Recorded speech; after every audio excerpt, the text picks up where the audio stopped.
Hey guys, and welcome to my commentary for the Lost World Jurassic Park. Please excuse any sirens you may hear because I live right next to a main road and the emergency services use it all the time.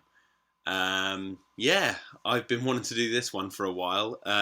This is actually like the third attempt at trying to do this commentary. Too many variables got in the way when I was posting about it on Twitter before, but anyway, let's get on with it. Make sure you've got your Blu-ray in the player and paused right at the beginning. And when I say 3, 2, 1, play, that's when you click play. Are we ready? 3, 2, 1, play. Okay, so the Universal logo is now fading up. And this was the new Universal logo at the time. The Lost World Jurassic Park was the first film to have this shiny new logo on it. And I remember being a kid. I don't remember seeing the logo in the cinema, but I remember it being on the VHS. And I was like, whoa, this is different. Obviously now, Universal have passed their 100-year anniversary. We have a completely new logo, which is much more grandiose. I love this opening to the Lost World. The black screen with the rumbling, almost thunder-like noises, and then all of a sudden it fades up and we see the ocean. And it's instant, the mood of the film is instantly thrust upon us. The misty island and the ominous Isla Sorna, 87 miles southwest of Isla Nublar.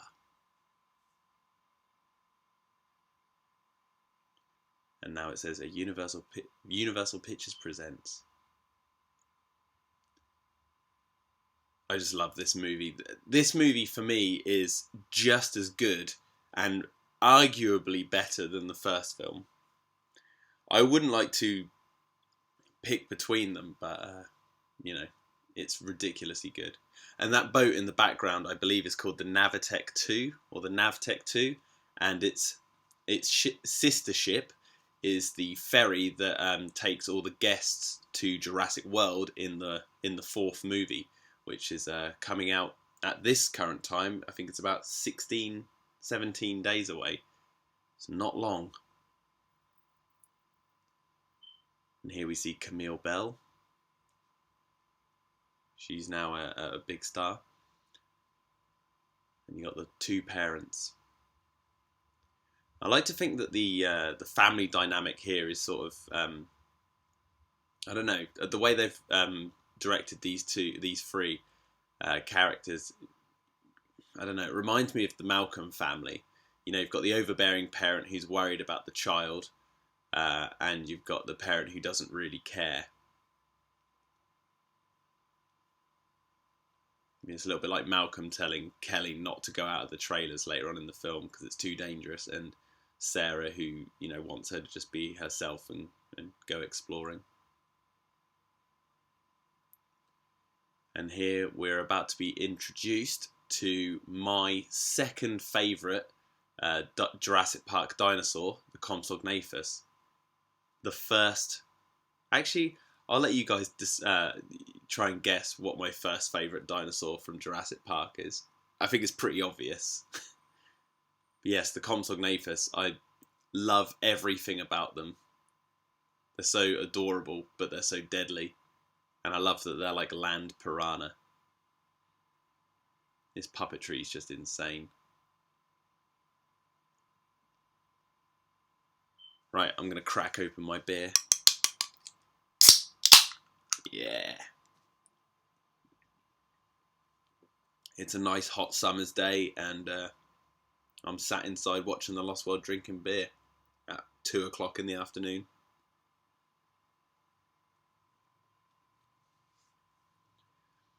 Now, on Blu-ray, I think the effects really hold up. This is one of those films from the late 90s that had some of the best special effects ever. And they really upped their game from the first film. I'm sure there's some subtle choice why she's wearing that dress. Some design choice. It kind of looks like a brain or veins. I don't think that was a mistake. I think they've specifically picked that costume for her for some reason, unless I'm reading into it too much, which I probably am. And yes, here we go. We're now jumping onto the train, and here's Ian Malcolm. Let's not forget the star of the show. And I love Ian Malcolm's character in this film. I prefer Ian Malcolm in this film to the first film, because this one he's still sarcastic, but he's wise and he's not so cocky. He's learned some things, and he still dresses in dark clothing, but he doesn't have those cool shades anymore, and he's not so much of a womanizer. But we're introduced to this character as well, the guy on the train who openly mocks Ian Malcolm for breaking his NDA about the incident at the park, and publicly talking about the dinosaurs, and we see from this scene that no one believes him. And they all just think he's mad. Even all these people just looking at him on the train. And here we see Alfred, who,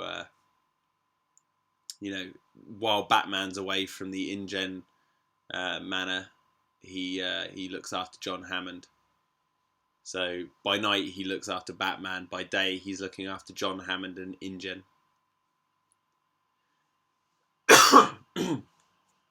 Yes. And there's your first siren of the day.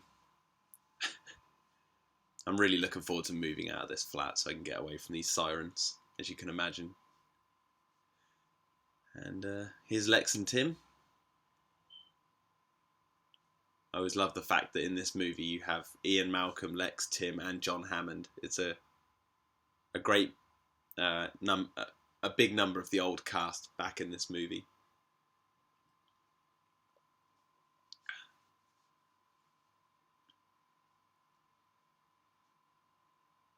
Obviously, when we interviewed Ariana Richards for the podcast, she said she was very delighted to be asked to come back for this small scene. It was great to be back with everyone. And now we're introduced, because there's a lot more characters in this movie compared to the first, but now we're introduced to Peter Ludlow.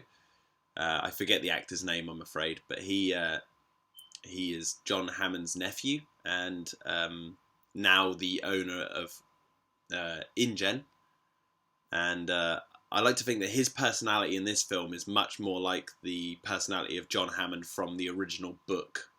In the original book, John Hammond was a much more malicious character who didn't really care about his grandchildren being off lost in the park. Whereas the John Hammond in the actual film, he's a lot more sympathetic. And in this movie, Peter Ludlow has personality traits that harken back to the John Hammond of the novel more so than, anyone else.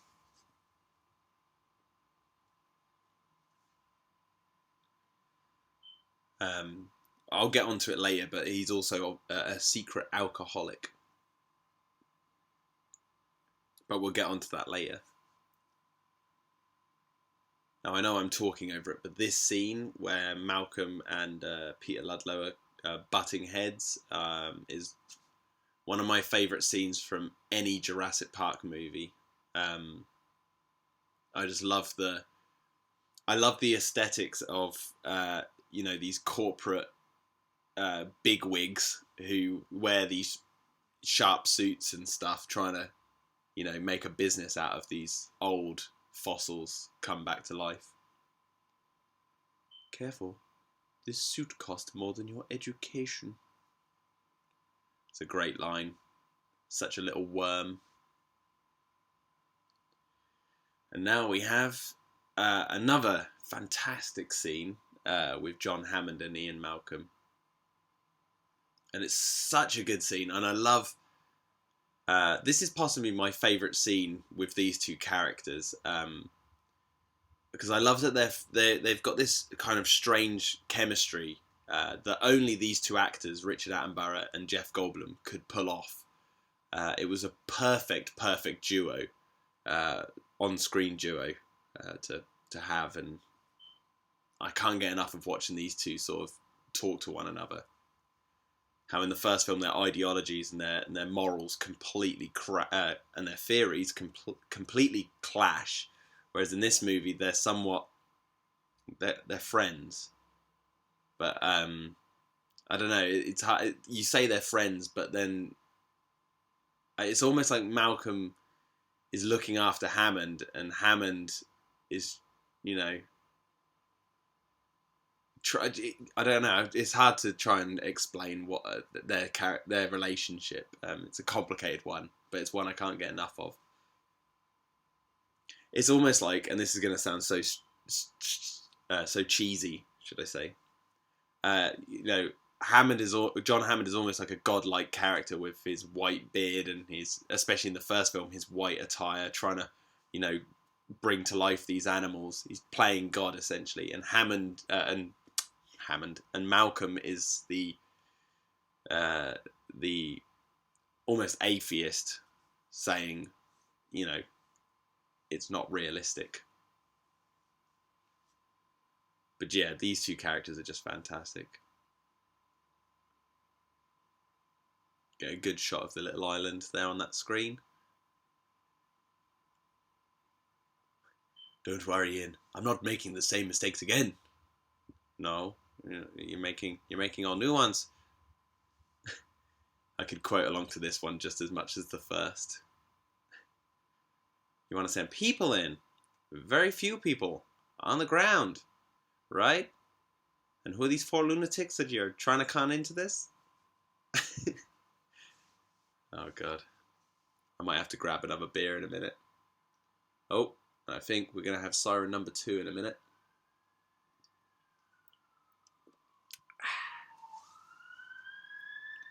Yep, bane of my life. It's hard to complain about sirens when they've obviously got them on for a reason, and if not, shame on them. But yes, we're now at the point where, you know, Hammond is leading Malcolm and explaining how he had to use the checkbook to get them there, and how this family on a yacht cruise had an accident. And you can see him holding his classic John Hammond cane, and he's got that sensitive material in his arms. You can really see how tall Jeff Goldblum is to Richard Attenborough. Again, they're just such a fantastic on-screen duo. Now, the cinematographer for this film was the same guy, and again, can't remember his name off the top of my head, but I know he worked on Schindler's List, and he also did Saving Private Ryan, Munich, War of the Worlds, and one of his biggest traits, which I'll point out now, to the look of a movie that he paints, is that he likes to have this lighting almost blur the image that you're looking at. When the camera turns, if you look at like the windows in the background, there's very harsh whites coming through, and they blur the outlines of the characters, and it's a very realistic looking light to have on screen. I mean, I'm looking. My TV is in between 2 windows now, and it's, you know, a nice sunny day. And when I look at the screen right in the middle, out of the corner of my eye, the light is blurring the edge of the screen. So on the film, as we can see perfectly from this shot here, where Malcolm is picking up the phone, you're concentrating on Malcolm's face because that's where your eye line's meant to be, your focus is meant to be, and the lighting is very blurred. And it gives this very natural look to the movie, much more so than the first film, and much more actually to a lot of movies today. And Spielberg, I get this sense that Spielberg found this cinematographer, and if anyone knows, you know, how this happened, please let me know. But I believe he found the cinematographer and just fell in love with his work, and that's why he continued to work with Spielberg. I could be wrong. I think he also did Indiana Jones and the Kingdom of the Crystal Skull. But it's such a good look, and, you know, if I was to make a movie, I would definitely hire a cinematographer or use, you know, that sort of technique in my movies as well, if I was to be, you know, in the realm of working in movies, which I am currently not. But it's just such a natural look to the movie, essentially. It's not a research expedition, it's a rescue operation. It's leaving right now.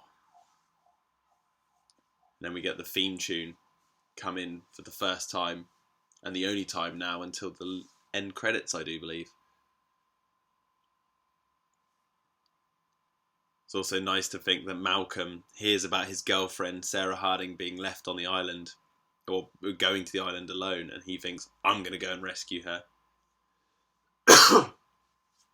Now, if you look here, you can see 3 cars, 3 Mercedes-Benz and the trailers. Now, we know, Jurassic Park fans, that there's only 2 Mercedes on the island, so what happened to that 3rd car? That's what we all want to know. Speaking of cars, here's Eddie Carr. Eddie Carr, the man with the cars. The fallen hero.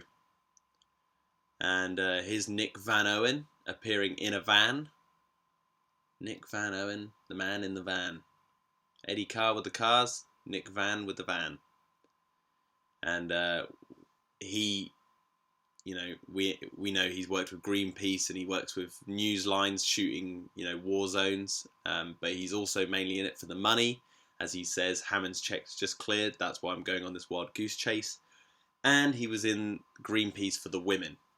And Malcolm at this point quickly realizing that, you know, this team Hammond's pulled together is, you know, a ragtag bunch of people.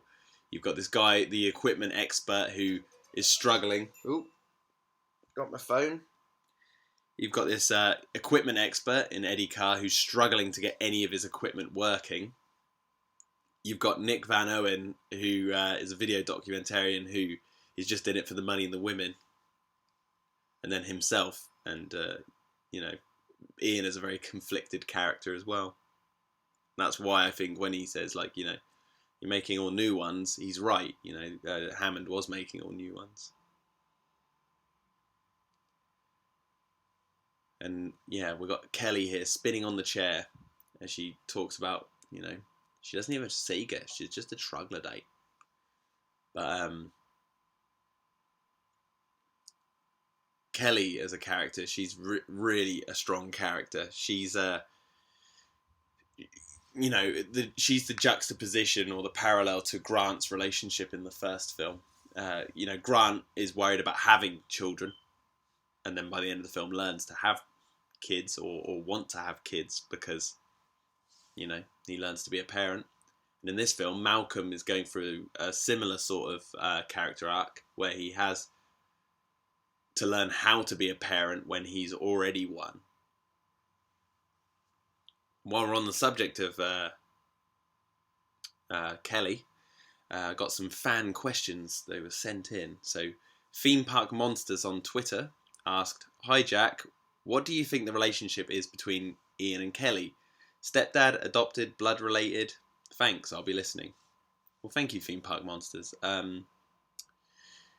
I think that Malcolm married Kelly's mum, and then, as we learnt in this bit just now, her mum ran away to Paris. So he's her stepdad, but married, so she calls him dad. And obviously Kelly has no one else to turn to, so she's gonna, you know, affiliate herself with him as dad. So that's where I think that's their relationship. And when Kelly says, you like to have kids, you just don't want to be with them, it's not about him physically creating her as a child. It's about just having kids in his life, you know. So he has Kelly in his life despite not being her blood father. That's the way I look at it. And here we see Kelly exploring by herself, the independent child. And in the background, you can hear Ian and Eddie arguing about how long they have before they go. And he says he wants to leave in like 3 hours, I think it is, or 8 hours or something. And Eddie Carr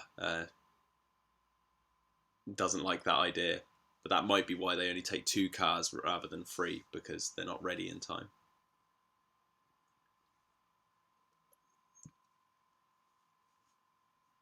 And here we see a lovely, gorgeous map of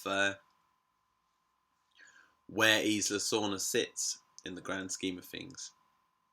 And there are the 5 deaths. This lovely overhead shot, bird's eye view of the boat. We can see the ship carrying the trailers and the 2 cars, and we swing round and see the very mysterious cliff faces of Isla Sorna, hiding the lost world from the outside world. Hiding the lost world from the outside world.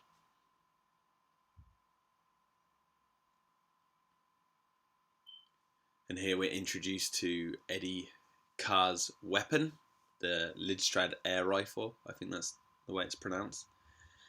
Every Jurassic Park film has to have a cool weapon. And this is one of them in this film. The first film we had the Spaz shotgun. And the one Muldoon used that in that classic, in the Clever Girl scene.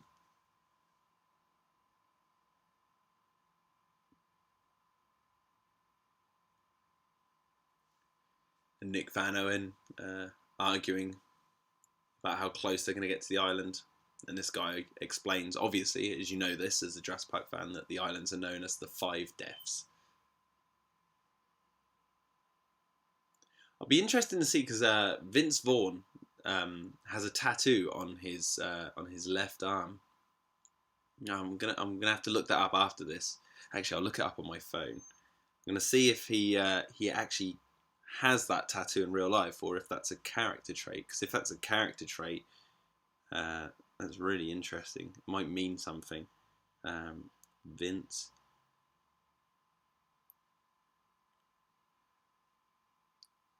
Vaughn tattoo. Let's have a look.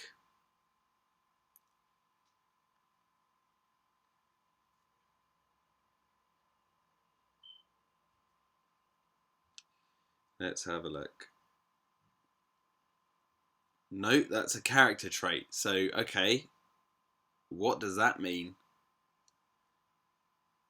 Here we can see the GPS tracker. Obviously foreshadowing a technology that is going to be in everyone's car, pretty much, a few years later. Or a decade later, should I say. Everyone has GPS in their cars now, pretty much. So it's another future technology they're sort of implementing into this film.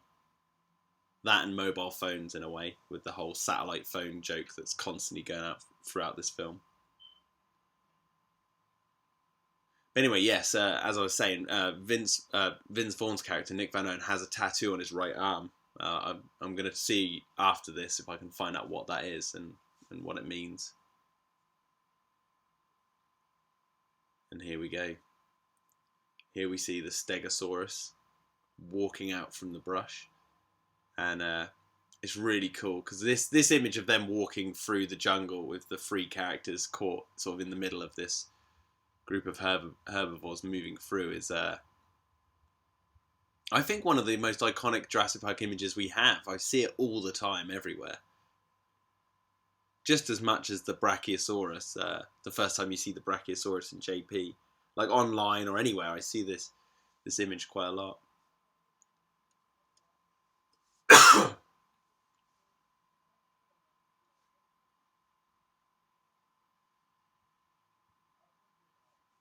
And Eddie Carr's just frozen in awe.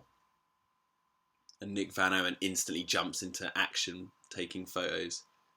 And Malcolm's, saying things like, "Ooh, that's how it always starts." But then later there's running and screaming, which is true. And here, Sarah Harding just said, "Hey Nick, she's one of the greatest characters in the Jurassic Park franchise. In my opinion, she's possibly my, if I had to put them in order, Ian Malcolm's my favourite. Then I think after Ian Malcolm might be Roland Tembo. Then it might be Sarah Harding. She's ridiculously cool. I love the fact that she's been on this island for, days and days and days without really any trouble, and she, she's so passionate about dinosaurs that she knows everything about them, and her theories about T-Rexes being parents turns out to be true. She's the one who makes the final shot with the male T-Rex in San Diego. Yes, she does forget about the baby's blood on her jacket, but you gotta give the character some credit. She is on an island full of dinosaurs being chased left, right, and centre. You're gonna make mistakes along the way. And I've seen people online saying that she's a stupid character for getting into trouble with the Stegosaurus, but she doesn't. She's not the cause of it. It's the camera that messes up, that causes the Stegosaurus to start panicking, not herself. And as chaos theory dictates, you can't predict that sort of stuff. And as we just heard then, they talked about lysine in plants and how they survived.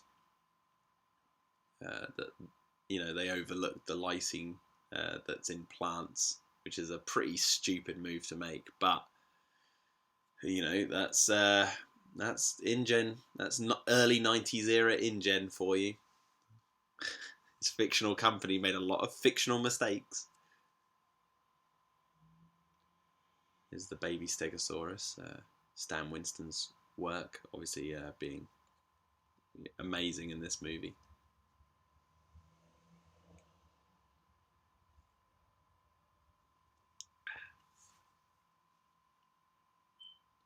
Now, I think this animatronic had a name, but I can't remember it off the top of my head. That's the thing with these commentaries. I haven't really sat down and taken ridiculous amounts of notes to try and pull out every fact I can. This is just obviously from memory. I'm just I just popped the film on, cracked open a beer, and started recording. So let's. You have to excuse anything. Like I can't remember if they did or what the name is of that animatronic. I'm only human.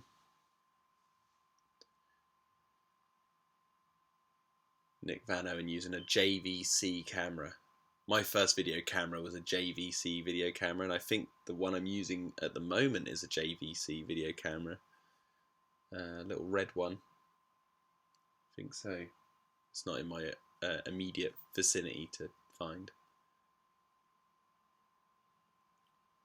And it's really cool that the herbivores have a lot more to play in this film. They are a threat in this film, as we're about to see in this scene here. They're just protecting them. They're just protecting their baby. So am I. So if I said that at the same time that they said it on screen, you're synced up perfectly. But yes, the herbivores are not just there for show in this movie. In the first film, I think the Gallimimus were the only things that were somewhat dangerous with the whole stampede. In the third film, they introduced a lot of herbivores, but they barely did anything. And as we've seen from the trailers for Jurassic World, the herbivores are going to have a lot more things to do. So, kudos to the new film for that.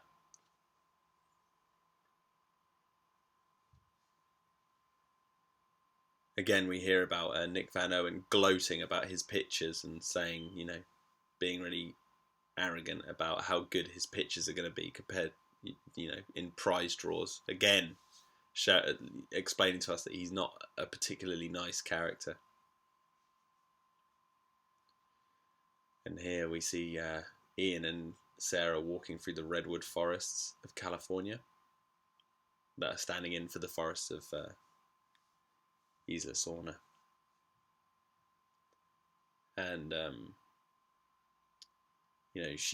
Sarah starts talking about her theories about T-Rexes as parents, and how she's butting heads with another paleontologist who claims that T-Rexes would have just abandoned their young, which again is foreshadowing the T-Rex attack on the trailers, and not only that, the San Diego incident later on, how they use the baby to lure the male back to the boat.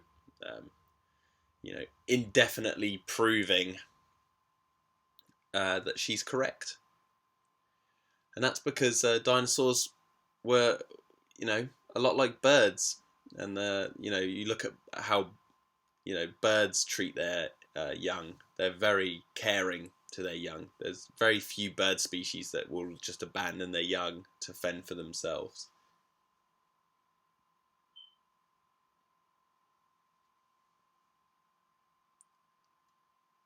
Ian constantly battling technology in this film. I like to think that the in-world answer for why their equipment is failing or not working as much is partly because of Ian's incompetence to understand how it works, but not only that, because Sauna has this, it's in a place in the world where it is kind of lost. Obviously, you've got to have all the InGen technology that they have at the base camp that we see later on that can, reach the outside world.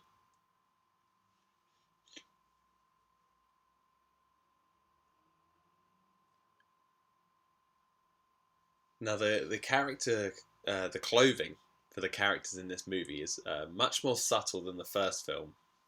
Kelly and and Eddie Carr are the only ones wearing, quite bright clothing. The rest of them are all in like beige, or blacks, as Ian Malcolm is. But it's a little bit more subtle. It's not so stark as the pinks, blues, whites, blacks, and greys of the first film.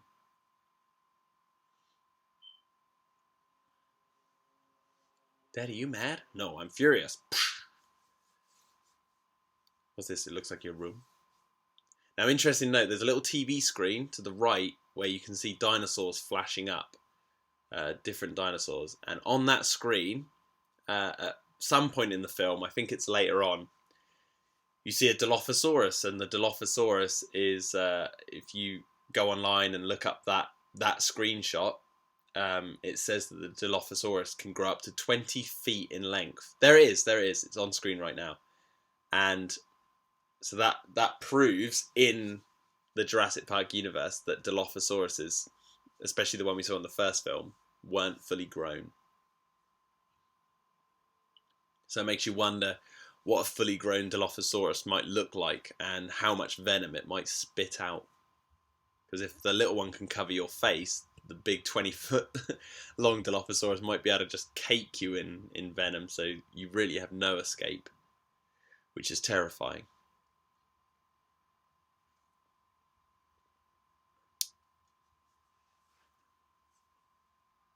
Here you've got the character dynamics at play. The family unit. Sarah is like, it's lovely, Ian, that you've turned up, but I don't need your help. And he's realising that things are a little bit out of his control. So he puts that onto Kelly by telling her to do things. Excuse the siren.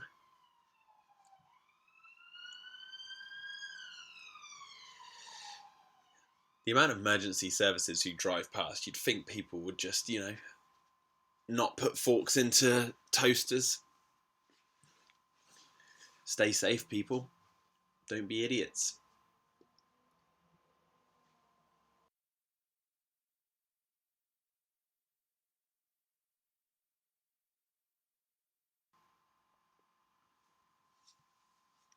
And here we go. We see the InGen helicopters flying in with all the equipment. It's a very cool shot. It's one of the sequences in this movie that really starts to cement the scale of this movie compared to the first one. This shot here where you see him running over to Eddie to get the binoculars and you can see all the helicopters and the equipment in the background. It's a much bigger movie, which is good. It's what a sequel should do.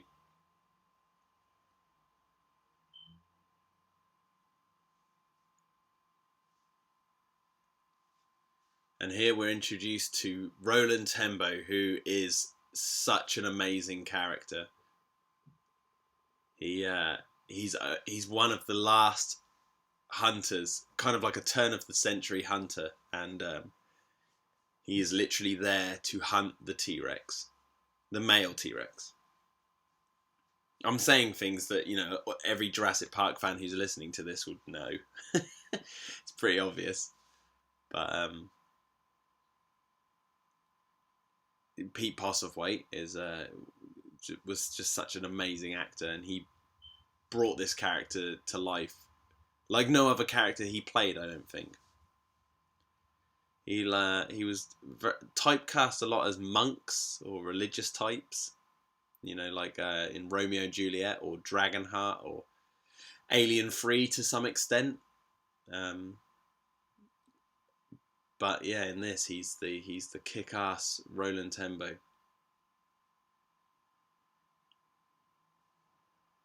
And here we go. We see all the dinosaurs panicking as the hunters chase down the herbivores to capture specimens. If I start to slur my words, it's because of these beers. I'll admit now. Now, I can't pronounce the name of those long-necked dinosaurs, the sauropods. I cannot pronounce their name, so I'm just going to call them sauropods. But this shot here of the guy driving the bike between their legs is awesome. And you know that guy on the bike's just having the best time ever.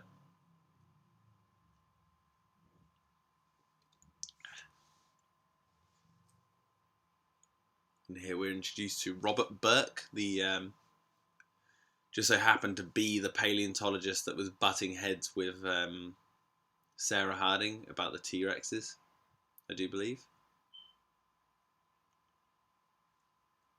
And it's interesting because he's the paleontologist that, I don't know, he represents, I think he was based off of a paleontologist that Jack Horner was butting heads with.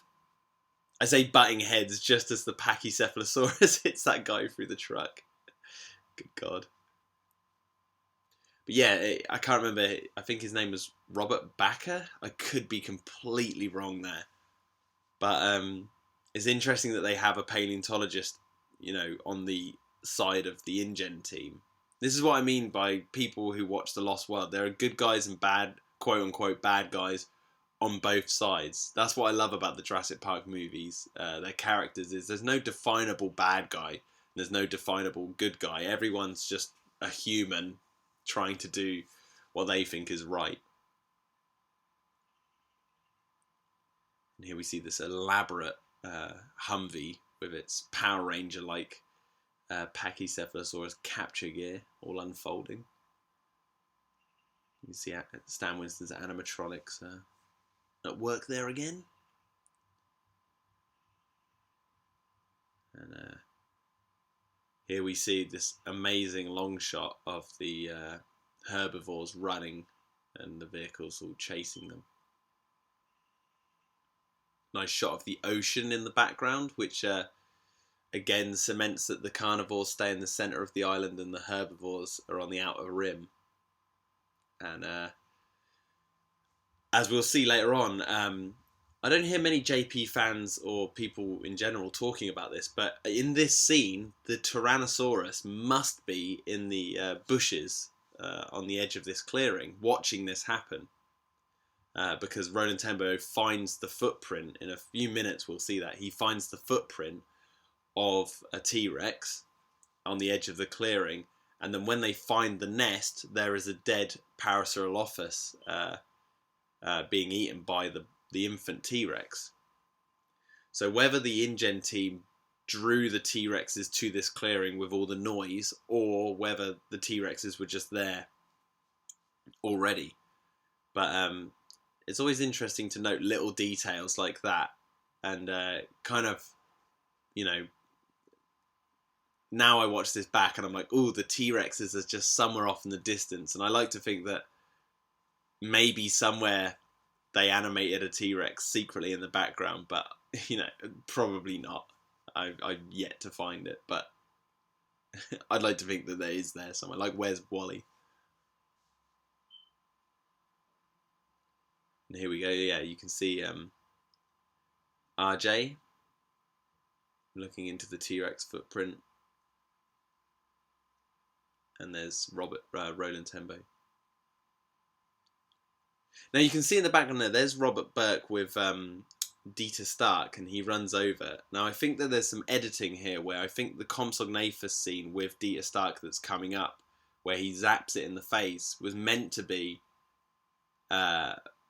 before this, because he was over there. However, the editing doesn't harm it too much, despite the fact that now in the background, where they were a few minutes ago, no one is there. This scene here, so you see Peter Stormare as Dieter Stark. He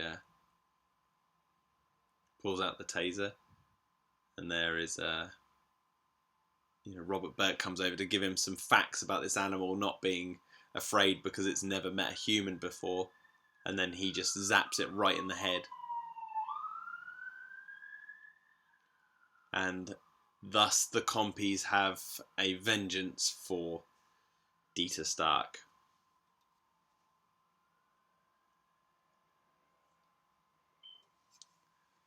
I don't actually think the compies have a vengeance for Dieter Stark. I just think he happens to be in their territory when he gets lost.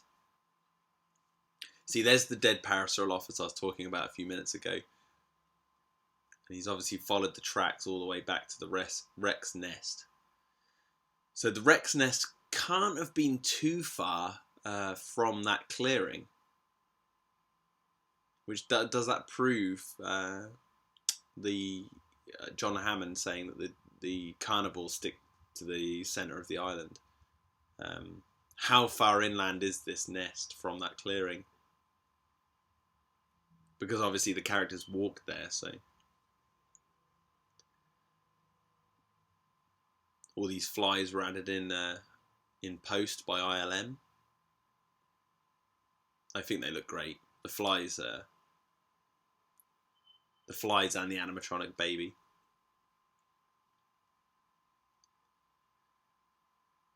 Now, okay, if it's in this shot, there's a deleted scene. A lot of JP fans will know this. There's a deleted scene where Peter Ludlow was talking to Roland Tembo as they were capturing the baby T-Rex and moving it to this position, and they were dueling over their outlook on things, like their ideologies. And Ludlow, whether he was celebrating or not, he is drinking a bottle of champagne. It trips and falls onto the baby Rex, breaking its leg. Now this scene's cut from the movie, but the bottle of alcohol is still there. You'll see it later on when Nick Van Owen goes to rescue the infant. But it's interesting to note that after the trailer sequence that's coming up in a few minutes, Peter Ludlow says something like, "That's not the problem." And then he's like, what is the problem? He's like, "Velociraptors." And as he says this, he's picking up a hip flask from the ground to drink it. So whether he's an alcoholic or whether he's just turned to drink because of the events of this movie, it just adds a little bit more to Peter Ludlow's character. And here Nick Van Owen admits that him and Hammond had a conversation where Hammond had hired him to do the things no one would normally do in the event of an emergency, which is be the rebellious, I'm trying to think of a word here. He's going to do things that people wouldn't normally do. So he's going to go free the animals, essentially. Go beyond and above the call of duty, essentially, for Hammond. And again, we instantly see that Sarah is with him. So this is where my theory of Sarah, she loves these animals just as much as Nick Van Owen. So she, is willing to set them free despite the dangers. And obviously setting these animals free is destroys the camp, thus destroys any communication for these guys to get off the island. essentially it could be classed as manslaughter. And then later on, when Nick Van Owen gets the baby T-Rex, Sarah's like all out of breath because she's obviously run away from this incident, and then she's saying, "What are you doing? What are you doing?" And then is tempted again to do something that is very dangerous by rescuing the baby T-Rex, but it's all in the aid of trying to save these animals. It's a very good look at right and wrong in situations where animals and people are involved. Is what is right and what is wrong. So here we see the concept arts for Jurassic Park San Diego, which in the universe of Jurassic Park was going to be the original park, and then he scrapped it all. John Hammond scrapped it all to build on the island, but the facility sits, as he says, unused and unfinished, and it could be ready and up and running within weeks or less than a month, as he says. And then all of a sudden, boom, the Triceratops comes trashing through the camp. And it's nice to see the Triceratops actually doing something for once. In the third film, I don't even think it really appears on screen. In Jurassic World, we know it's going to appear quite a bit. Ooh. It's actually a miniature shot here of the car rolling down the tree on fire. Okay, there's the bottle of champagne or whiskey or whatever that is. You can just see it in the front of the screen there.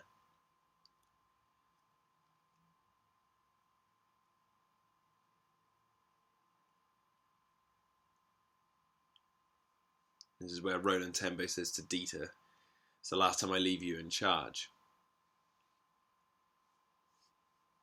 And you can see RJ give him a look and then walk off. Now RJ, played by Harvey Jason, we spoke to him for the podcast, and he's such a nice guy, but the character is such an interesting one because they cut the intro scene between Roland Tembo and RJ from this movie. The relationship they have is still in the movie. It's just very subtle. Like when the T-Rexes are attacking the camp later on, Roland Tembo goes to shoot the dinosaurs, and in the background you can see RJ struggling to stay with Tembo, and inadvertently he gets dragged off to the long grass field and then killed. And their relation, and then Roland Tembo is really upset by this. And if you watch them in the movie, RJ is always at Roland Tembo's sort of beck and call. And even when Roland Tembo goes off to find the remains of Dieter Stark later on in the movie, there's a lingering shot of RJ looking really upset that he didn't invite him along. It's all there. It's just just you have to look for it. Here we see Eddie testing the high-hide. And now with this second film, where it's now raining, so every little kid who was watching this movie at the cinema or on VHS or whenever for the first time, as soon as that rain starts falling and we're reaching the hour mark of this movie, you'll know what's going to come up. It was like a weird tradition that now actually only exists in this movie, because the third film kicks things off very quickly, and the fourth film, well, who knows, but the fourth film, from guessing from the trailers, that's not what happens at all.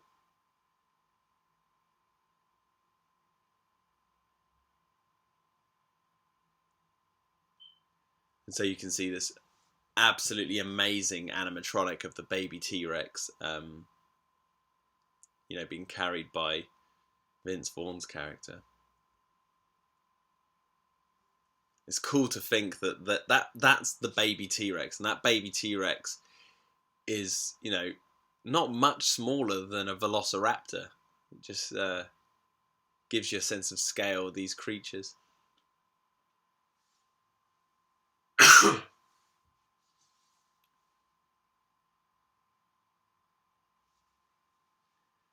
And Kelly starts to look in anticipation. She's worried. I'm trying to get a good look at that. I'm going to have to pause it after this movie, but Nick Van Owen has a tattoo on his arm, and I'm desperate to see what it is.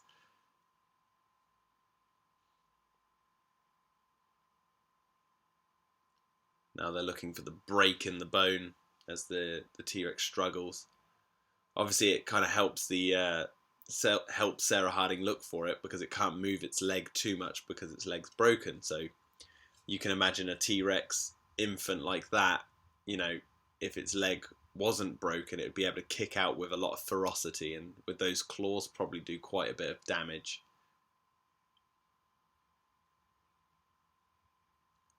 Here we go. Kelly does not want to be in this trailer anymore. And she's being really the only smart one in this scene. Ian's doing his best to contact people on the mainland, but it's pointless because the equipment is faulty.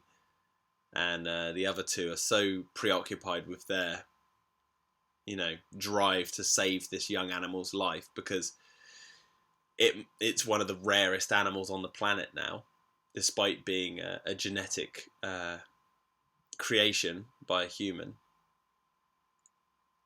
They can't help but see it as an animal.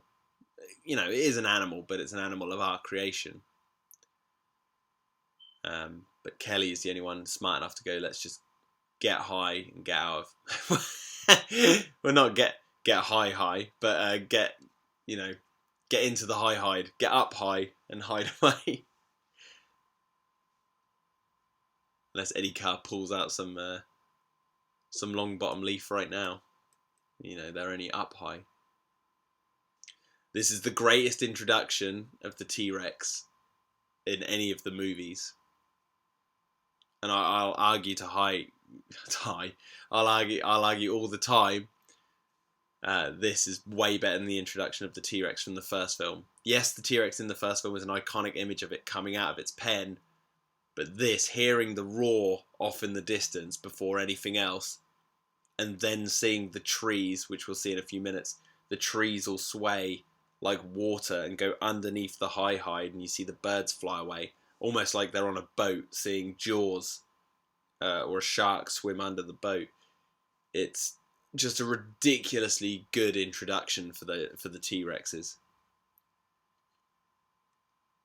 Especially like a few minutes ago when Ian said, you know, it's a completely different situation right now, and then you just hear the roar echo across the island because the parents have obviously just found that their infant is not at the nest, and now they're following its scent to where it is located right now, which is the trailers, obviously.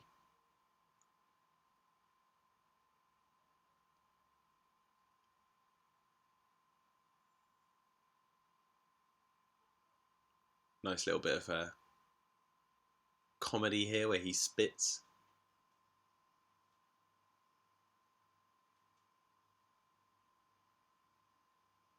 And then you got the baby convulsing. Here we go. This is what I'm talking about. See Eddie and Kelly looking out, and then you just see the trees start to move.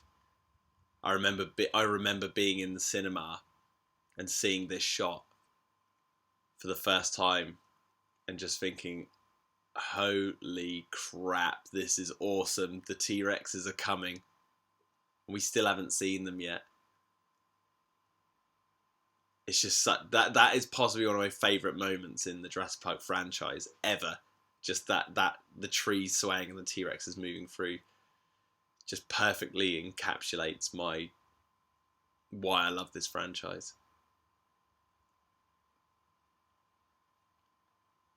And then obviously the car gets thrown. What did they do to that car to get it to do that? My word. That went flying. Then you got the old classic shot. They're looking the wrong way as the T-Rex just ducks its head down.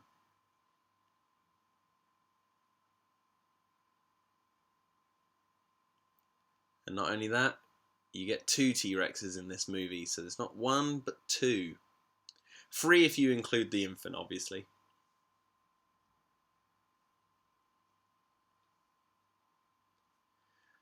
And it's nice that obviously this is a sequel, so they have to recapture the best bits of the first film in a way, but in a new light. So obviously the T-Rex turning up in the rain and smashing a vehicle is in the first film. It's obviously in this film, but they've changed it to the two T-Rexes there for the infant, and that's what makes a good sequel. Is when you have the same thing again, but it's been molded and changed into something completely different.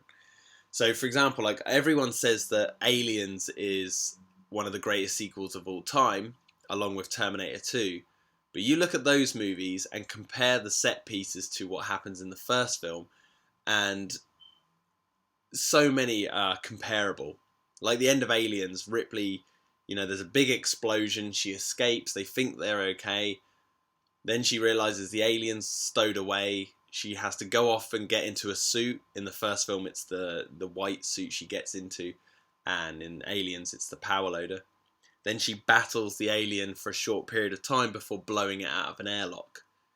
It's the same ending, but it's just all changed. And this set piece here in The Lost World is the same deal as the sort of the tour vehicles on from the first film. And you can even look at it this way, that in the first film, there's two tour vehicles. One gets flipped upside down. In this film, there's the two trailers, or the trailers, there's two sections to them, and only one of those sections gets flipped upside down. And obviously the car that Tim is in the first film gets pushed over the cliff edge, and that's what happens in this film with the trailers. But then there's so many other variables and things to change. When you boil anything down, you'll find that it's pretty much the same. But that's entertainment for you, left, right, and centre. How you change it is what makes it genius. The third film, again, kind of breaks the rule. We have the vehicle being attacked by... Well, you have the boat being attacked by the Spinosaurus in the rain in the lake, but that's much later on in the film. In the climax of that movie, in a way. We have yet to see Jurassic World to see what it does, but The Lost World changes things up a lot. And also, to change it up, we see this shot here where it's all flipping upside down.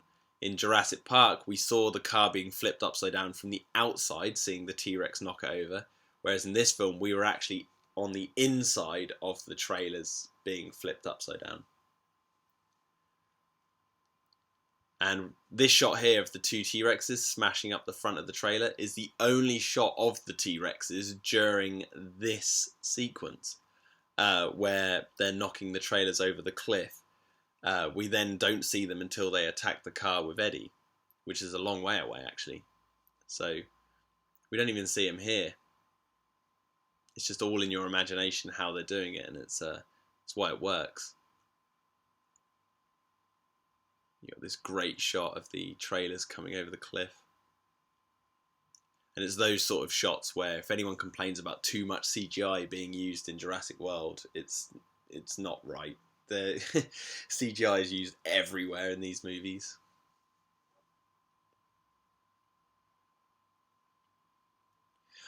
Now, I mentioned this in the commentary for Jurassic Park, but one of the things that make Jurassic Park awesome is that the dinosaurs are not just the threat.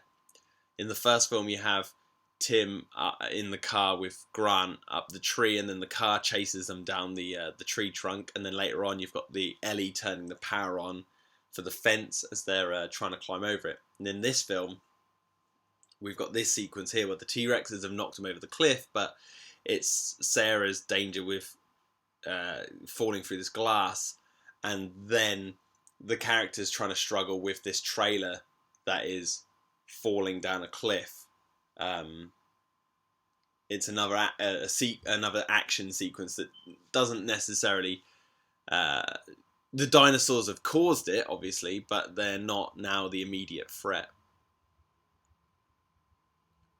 And Jurassic Park 3, I can't remember if they had any moments like that. When I do the commentary for that, I'll definitely be able to tell you.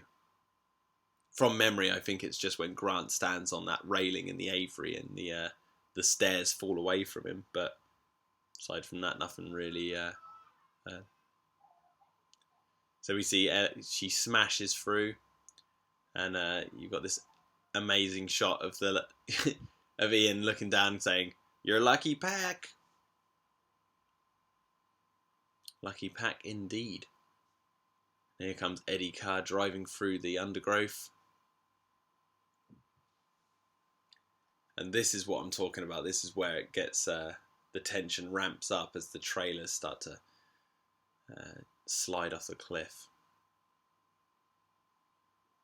Now on the Blu-ray, you can actually see, if you look carefully in all the mud, you can see the T-Rex footprints and everything that they haven't. Eddie Carr looks at one of the footprints and then looks at the trailers.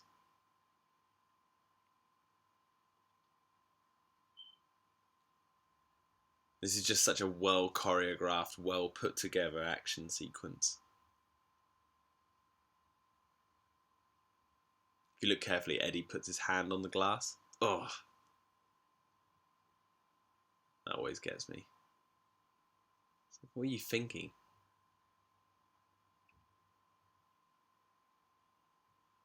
Eddie Carr, the one of the few characters in the JP franchise so far. Obviously, you know, the new film's coming out, so we can't assume it won't happen in the new film. But at the moment, as it stands, he's one of the few good guy characters that actually does something heroic but still gets eaten and is a real hero for it.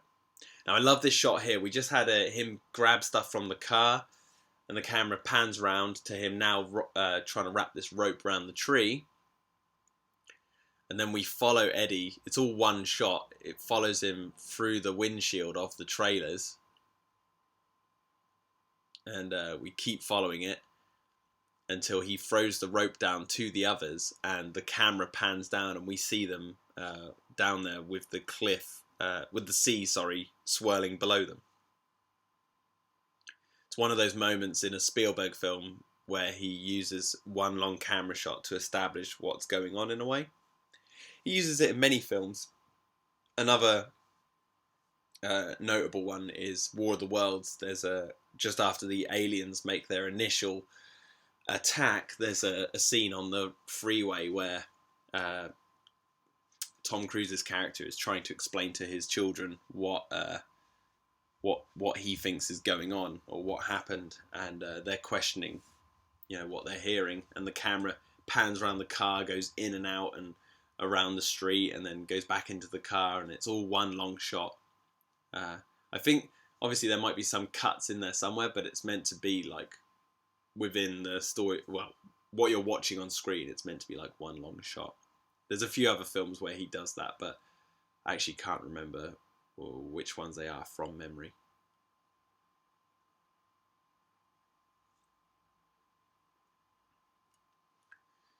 Now, obviously, the product placement in this movie, Mercedes-Benz built the cars, and the Fleetwood company built the RV.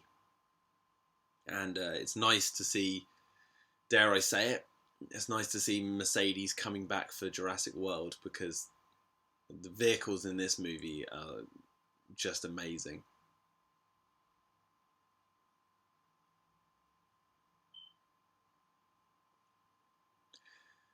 I might be one of the few people who actually prefers the vehicles in this film compared to the first film. Because the first film we had the two tour vehicles, which just chaperoned people around the park very slowly. They looked very good. They didn't really do much. But then you had the classic Jurassic Park Jeeps, the red and grey Jeeps. But then again, they were just Jeeps, gas-powered Jeeps that acted like any other car. Whereas in this film, you've got all these elaborate vehicles that have doors coming out of the sides, that have things that come down to capture dinosaurs. You've got the scientific research trailer that they use. And the vehicles are used in a much more stronger way in this movie. And then obviously right at the end of this movie, you've got Ian and Sarah's flashy convertible red convertible that the T-Rex chases them through San Diego in. The third film doesn't really have any vehicles apart from the boat and the plane, so we can't really talk about those too much. And I'm not going to lie, the new film has the gyrospheres among so many other vehicles, but that will have to be... I'll have to go into more detail about that when I eventually do my Jurassic World commentary, which I will be doing when it's out on Blu-ray. That'll be towards Christmas time, I do believe. This fantastic shot of the two T-Rexes coming out of the mist. You've got the male T-Rex on the right and the female T-Rex on the left of the screen. To Eddie Carr, the male is on the left, the female is on the right. And the female does the classic looking through the window at him with her eye. And it's also, for those animatronic lovers there, this scene, aside from them pulling Eddie Carr in half, they trash the car completely with the animatronics. Which we'd never seen before, not even from the first film. And again, Eddie's gun is caught in a net, something he couldn't predict, unfortunately.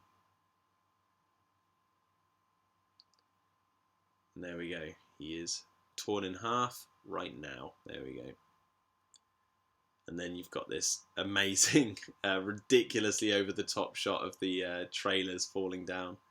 And they somehow go through the windshield perfectly. And then, boom, they all explode.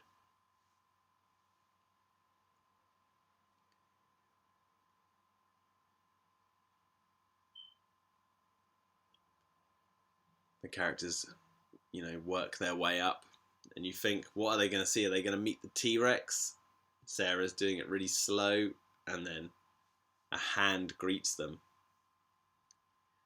When they get up there, it's the hunting, InGen hunting party who have found them in the clearing. And then you see Kelly run over and hug Malcolm. So obviously, they must have heard either Eddie Carr's vehicle moving or something to draw them to that area. Or Roland Tembo hunted them down.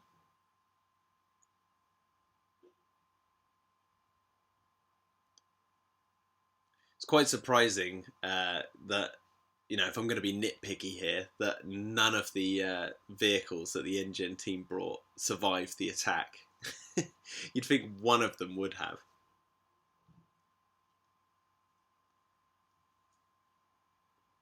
To help chaperone everyone across the island.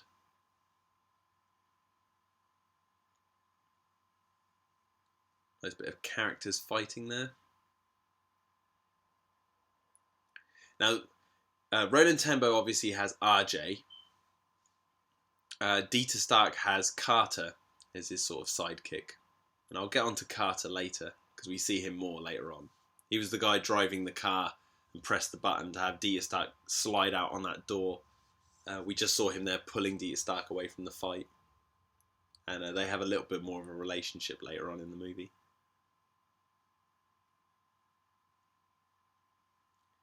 Now Peter Ludlow is about to have his prayers answered here. He's looking at the map. And then, you know, he looks on the ground and, he sees, you know, a hip flask. There is alcohol on the island, Peter. You're fine.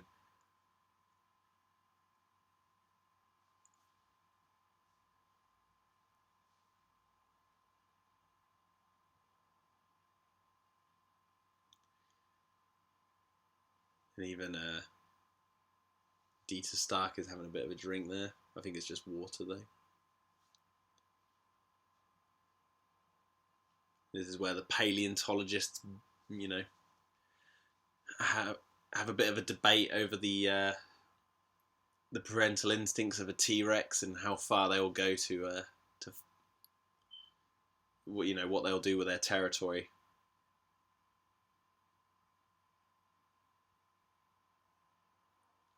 And Peter Ludlow just doesn't care.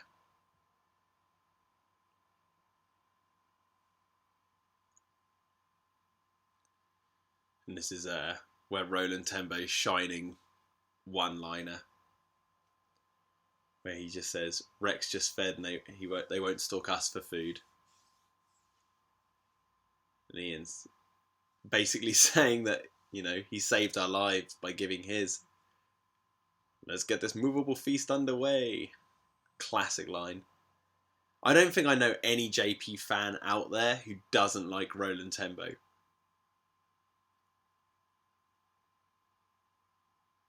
It's pretty much his movie in a way.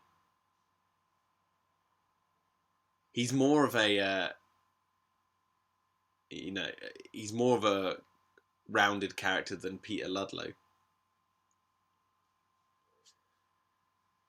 And this scene's really interesting, where Vince Vaughn's character, Nick Van Owen, has a bit of a chat with Roland Tembo about their ethics. And Roland Tembo pretty much just, owns him in the conversation in a way.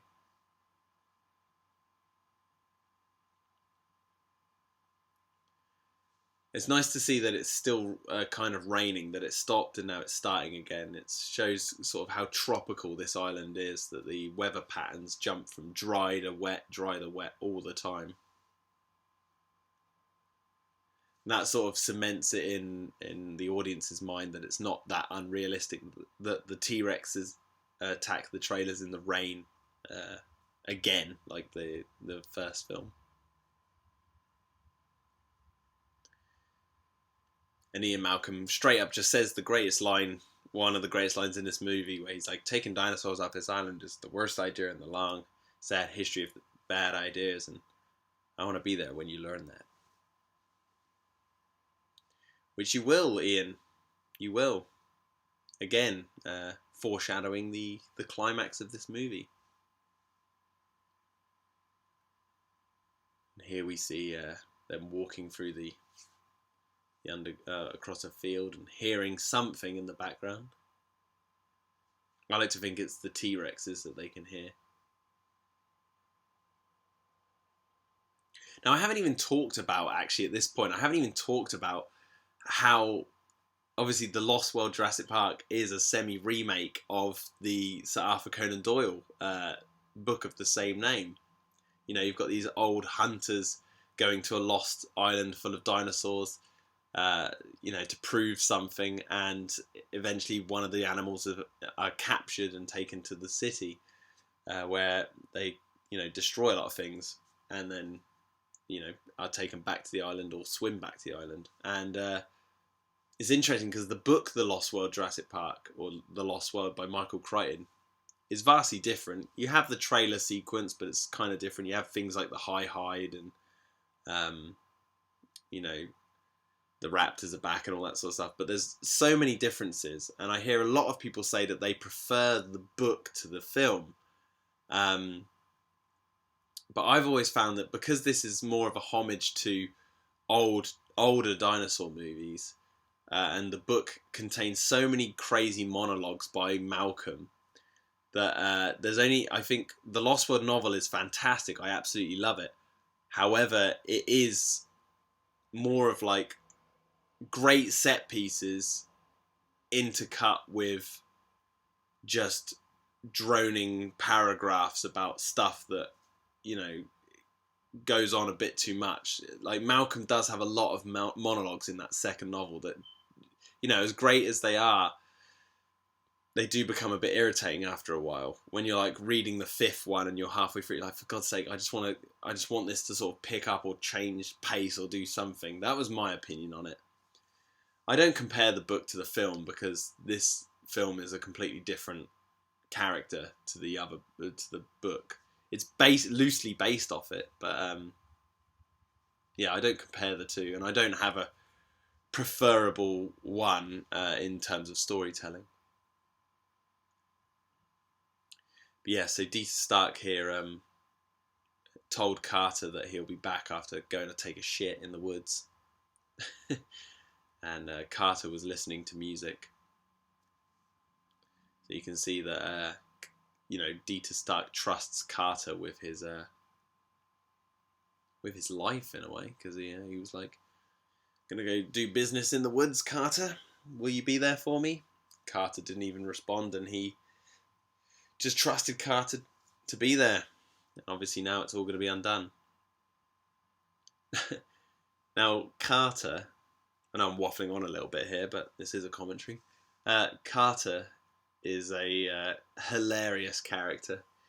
He's a guy who's lost on an island full of dinosaurs with this big group of people, and yet he brings a Walkman, and he's just sitting there eating chocolate or something.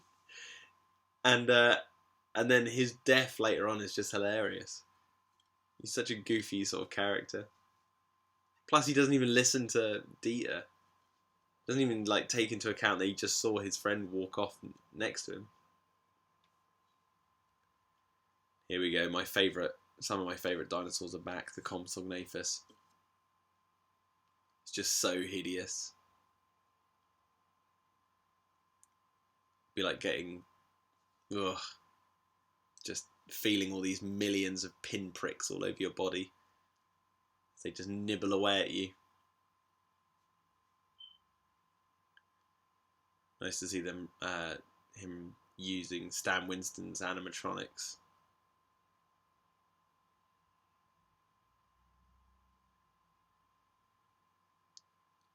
I just love the way they scuttle around. It was a shame in the Lost World video game that you only played as one compy rather than a swarm.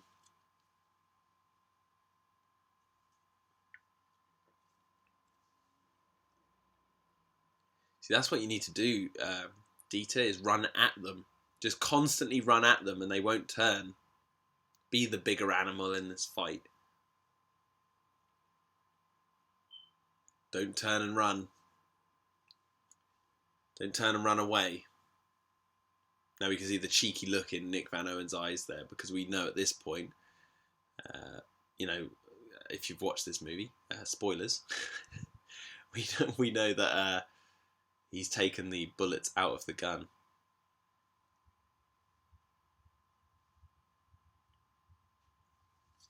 And here Carter just chilling in the woods. Doesn't even take into account again that there's a bag right next to him.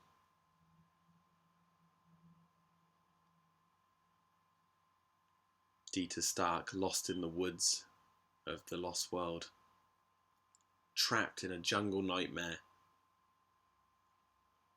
I love this setting they're in, where it's just like a shallow stream going through the middle of the jungle. All these pebbles. And the sort of bright blue lighting that's shining down. It's aesthetically pleasing to look at. And here we have them all nibbling all over his body. It's like you can imagine them doing this to a bigger dinosaur. That's the idea behind it. And then he jumps over this log to get away, but it's too late.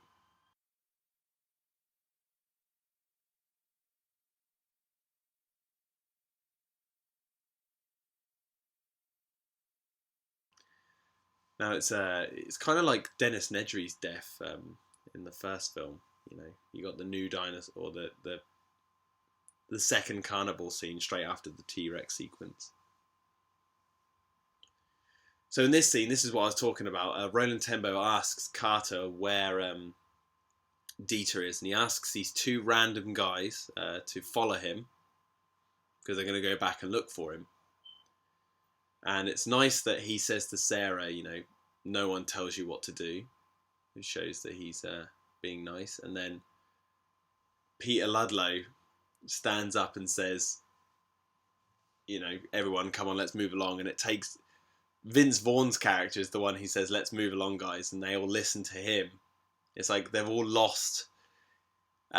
He's got no authority here with these people anymore, is what's happening there. And then this is the shot I was talking about. RJ looks over and he hasn't taken his eyes off Roland. Obviously upset that he didn't ask RJ along. It's like Roland is forgetting his kinship to RJ. which is a mistake because RJ is a awesome guy to have around, and they work well together. And it's like this: we've got everyone asleep, and RJ says Roland, and I do believe, aside from saying "don't go into the long grass," they're his only lines in the whole movie. His first line is Roland. His last line being "don't go into the long grass." And if you notice there in the silhouette, he gives Roland the drink of water.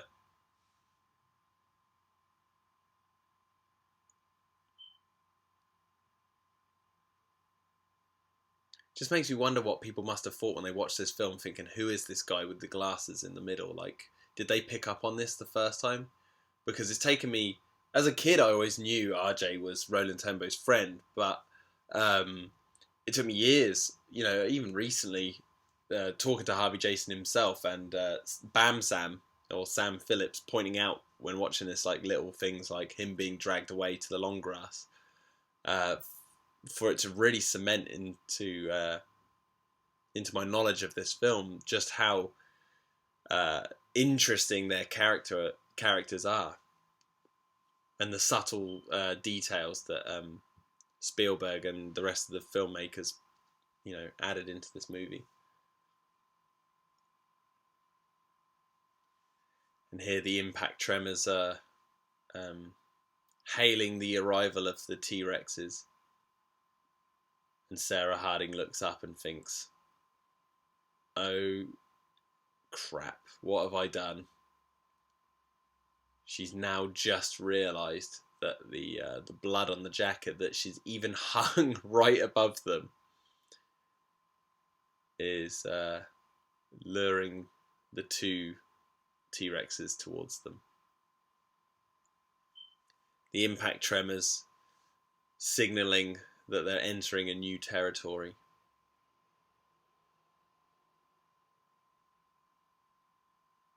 And this is one of my favourite shots from any Jurassic Park movie, the silhouetted T-Rex head on the tent. Such a terrifying image, but also so ridiculously cool.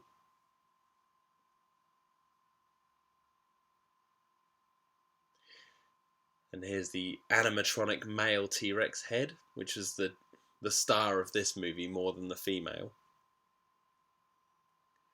The animatronics could not be moved, so they had to build every set they needed them for. They had to build every set around them.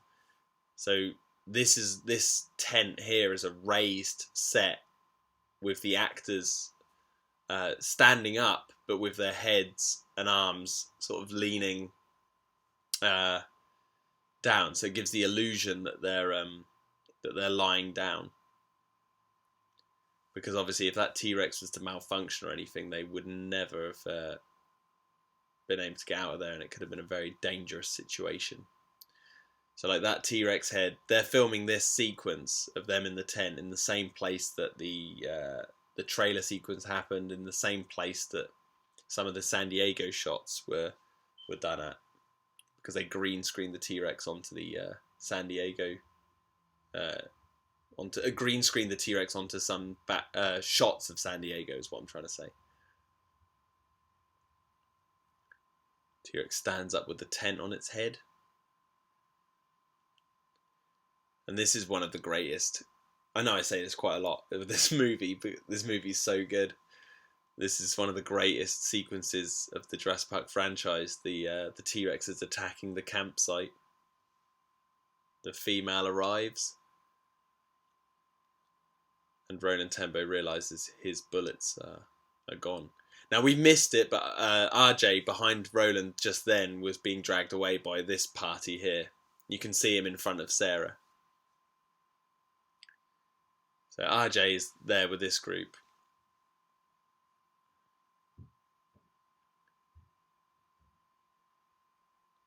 And here's Carter being trampled on. And then he literally gets trampled on by the T-Rex and squashed on the bottom of her foot. And here we go. Roland Tembo, being the perfect hunter he is, as eluded the T-Rexes and is with the still at the camp, and he's realised that the male is checking out the remnants of the camp, possibly eating, but he's sort of seizing his chance. Now, when he makes this shot here, if you look at the puddle next to him, when the T-Rex steps, you can see the puddle rippling. It was very, very quick, but they still managed to keep that detail in there.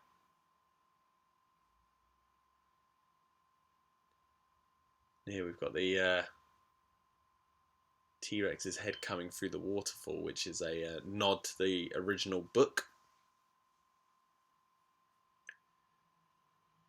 And this is such a great sequence. It can't get its whole, can't reach them. And then its horrible wet tongue comes out and starts trying to lick them. And then this idiot is more scared by a little snake than the huge 7-ton theropod that his head is just stuck through the waterfall.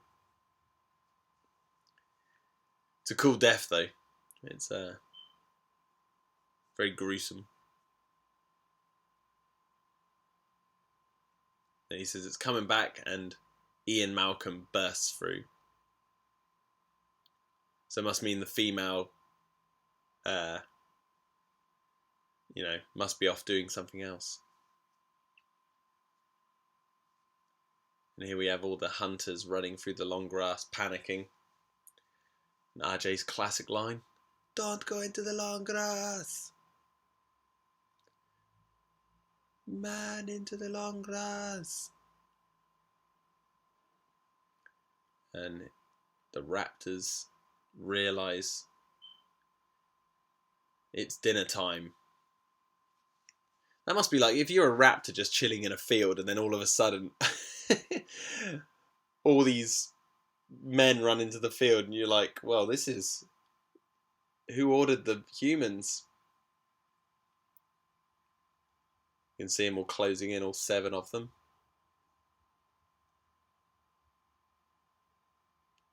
Perfect, like, ambush predators. And all the men panic.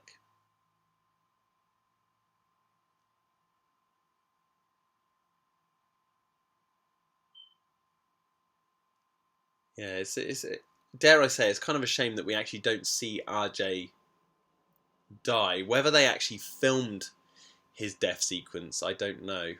I think we asked him in the interview, but he couldn't remember. I mean, it was, years and years ago.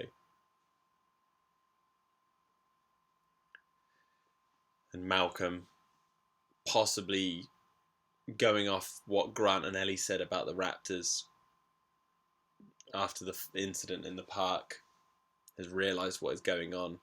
Because we've got to remember, Malcolm, aside from seeing the cow get eaten, or hearing the cow get eaten, he never met the Raptors. So he must have spoken to Grant and Ellie about this. And they would have gone into detail about the noises they make and their mannerisms.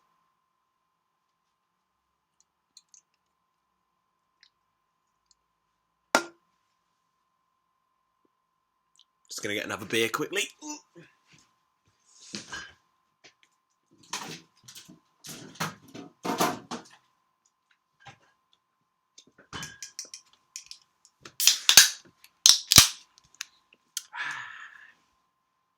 Well, I hope you're enjoying this commentary. It's interesting doing this on your own when you've got free time.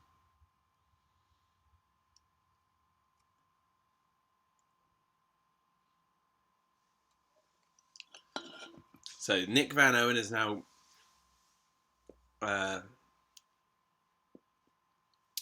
basically decided to go and try and call for help on his own.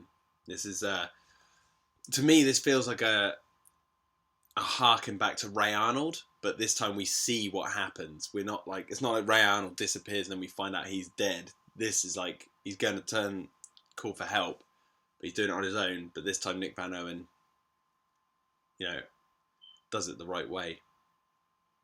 And obviously we just now, we just saw that huge mural to the original park, and the full picture of that is amazing. But whoever painted that it must have been awesome to have it in the movie.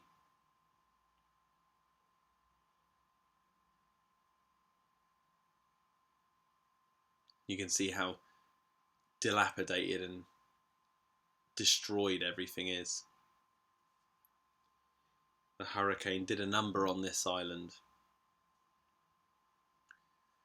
Someone upstairs didn't want John Hammond and InGen to do this, essentially.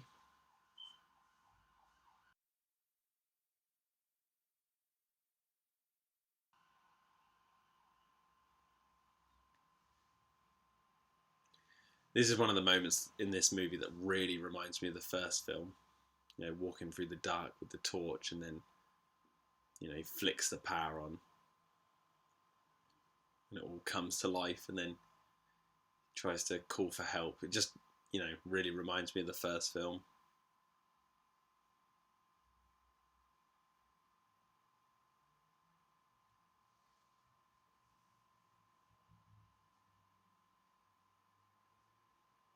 This is going to sound really gooey,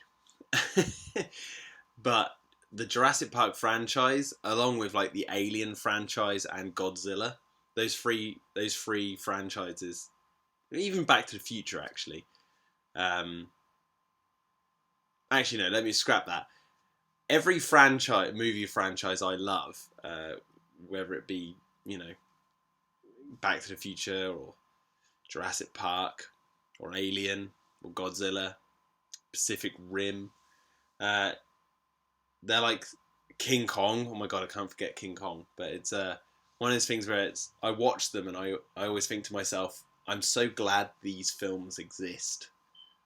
Like I always get lost in the world building of these franchises. Jurassic and Alien are the two that I really cement myself in whenever I get really geeky about it, all the little details and stuff. There's a classic high voltage sign there. But yeah, it's just like thinking about the world building that is in the Jurassic Park franchise is so much fun. Feels so real, despite its sort of hyper reality. And here we're introduced to the Raptors properly, and they are a much more vicious, wild group. This is their territory, we have to remember. In this movie, it's not like the Raptors in Jurassic Park that are stalking through the kitchen. Despite all the cars and stuff that are around, this is their territory now. So we're out of we're out of our league here. Now, our good Jurassic Park fan, James Hawkins, has sent in another question, and it's about the Raptors here, what we're watching right now. He said, did you notice that the Lost World Raptors were probably the least intelligent? I'm guessing you're comparing it to the other films. 2 try to get into the shed when they could have just surrounded the car Malcolm was in to get him. So this car we're watching now, Malcolm is literally now getting in it, and this raptor is chasing Malcolm. So they could get him, as James Hawkins says, by working as a team. By doing what they did, he escaped and one of those raptor members died. That's true. However, in terms of the film, the 2 that arrive that start attacking Sarah and Kelly, just instantly started digging at this door. And the one attacking Malcolm in the car is on its own separate sort of little mission, they're if those two, so we're seeing them digging at the door now. So you're saying that they should look up, turn around, and go and surround Malcolm in the car. I guess so. I don't know if that's a lack of intelligence. I think that's just the spur of the moment and trying to get as many kills as possible. They want to eat, obviously.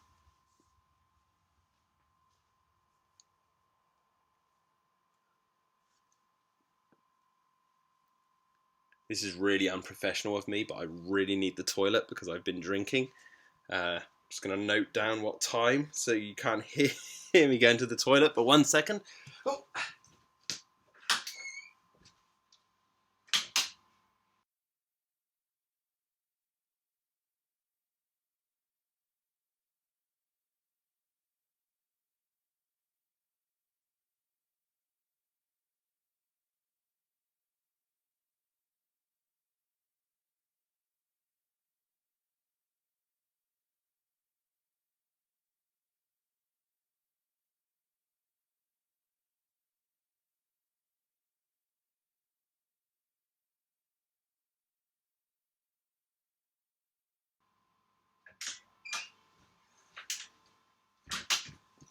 Okay, I'm back. Sorry about that.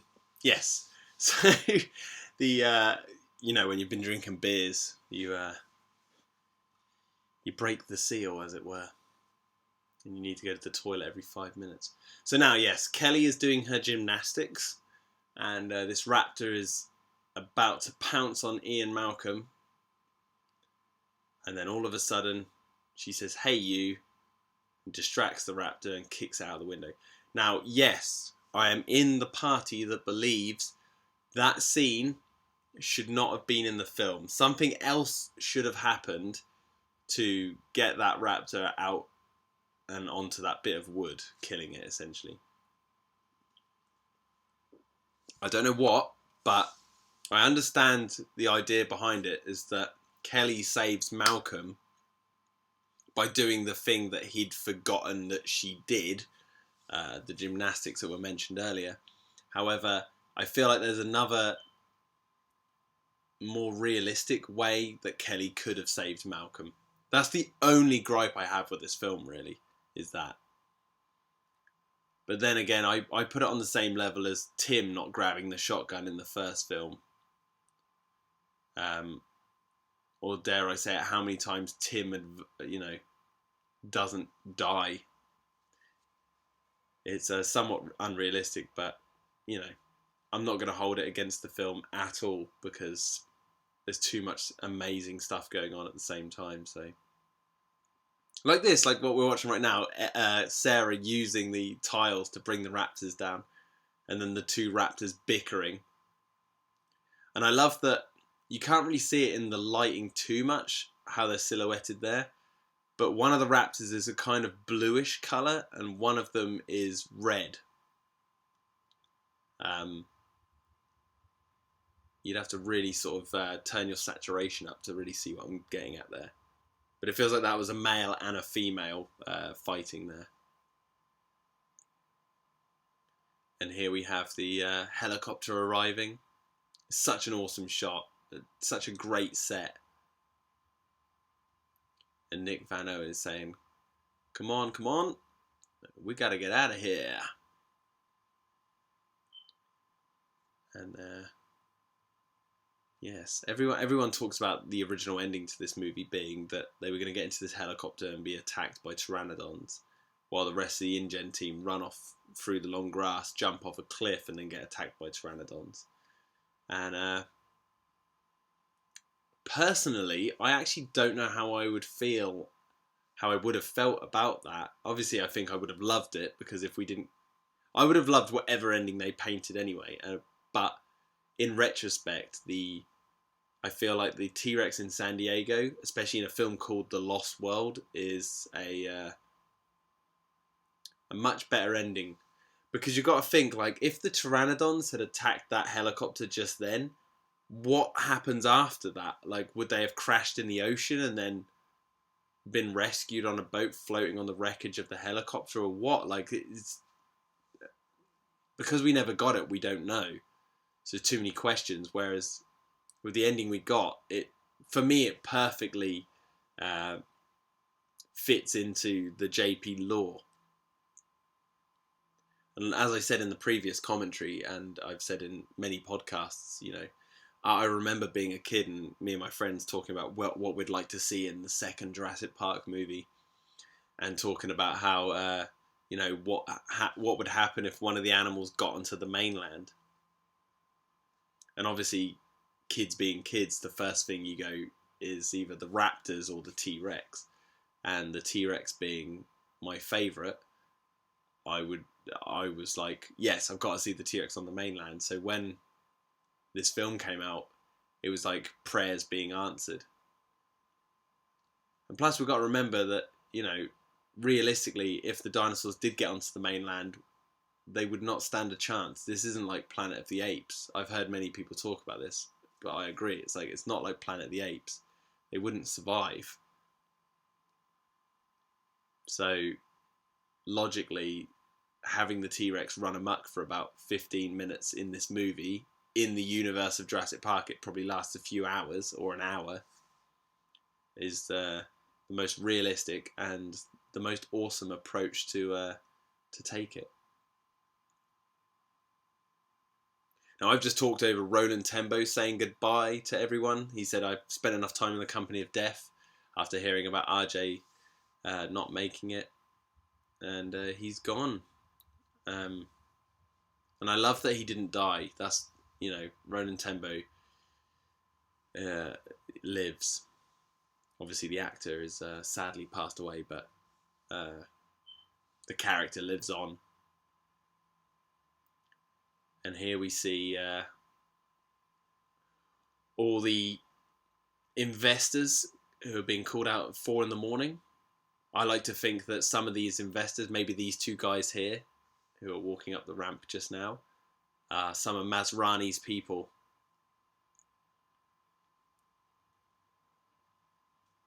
Somewhere in that audience, there must be a Masrani representative. That's what I like to think.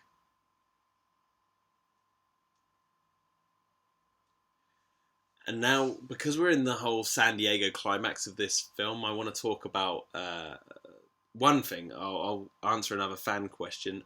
Coy Baker, it's not really a question, but he sent in saying, I always liked what happened to the boat, the theories that surround it. So, yeah, my theory is this. Basically, 2 seconds. Yeah. So, sorry, just getting my beer. The theory is that the T-Rex just woke up on the deck of the ship and attacked everyone and ate them. And then someone ran into the hull or the cargo area of the ship, and someone who was dying closed the doors, trapping it in there.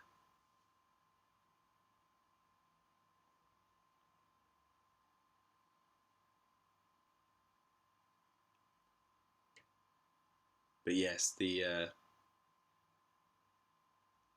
is such an awesome sequence.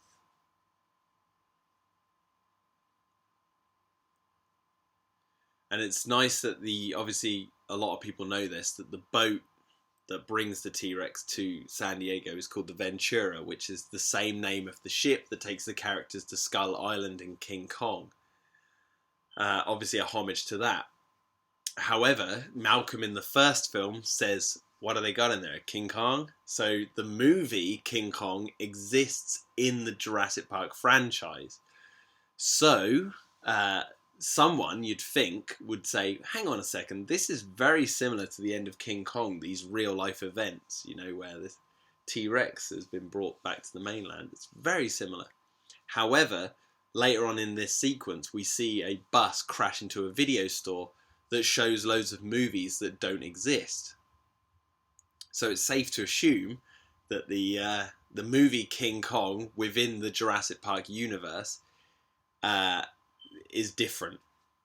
And it might just be just as different as no animal gets brought back to the mainland and the boat isn't called the Ventura.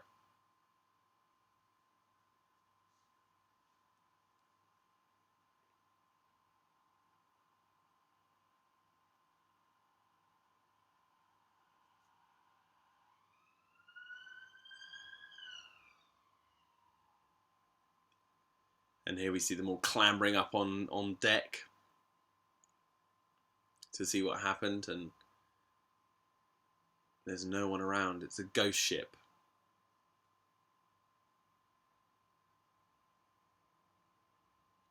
And I think originally, in one of the early scripts, it was meant to be raptors that attacked the boat before they left, but I personally have never read the script about that, so I don't know too much about that as a subject, so I don't really want to talk too much about it because there's someone out there who knows more about that than I do. I think that might have been a bit overkill. I like the ending that we've got. I like the mysterious nature of this boat and what the hell happened on it. Because you can obviously tell the cargo bay doors are, broken because they're moving up and down. They're not closed fully. And then you see this guy's hand holding onto the controls. And when someone walks around that corner later on, they leave bloody footprints. So that guy, whoever that guy was, is dead, obviously. But he's the one who managed to close the door just in time.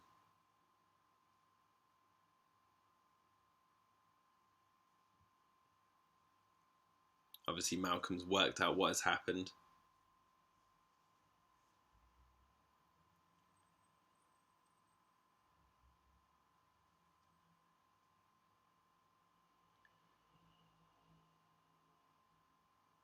Now, well, there's the T-Rex, and it's amazing.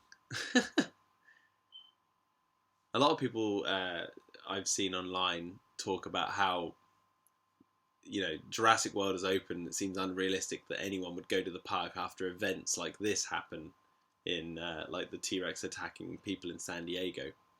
However, all you have to do is Google,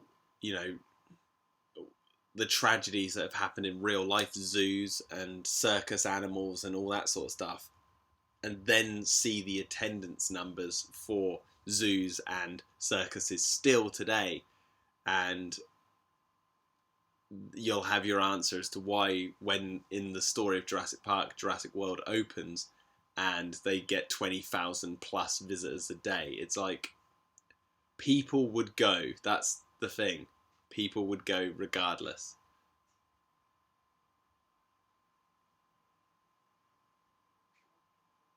I'm not going to lie, if Jurassic World opened tomorrow, I would go. I'd make sure I stand still if a T-Rex escaped, and if the Raptors escaped, I would get into the nearest, heavy-duty bunker and lock all the doors and make sure I've got food. But who wouldn't go?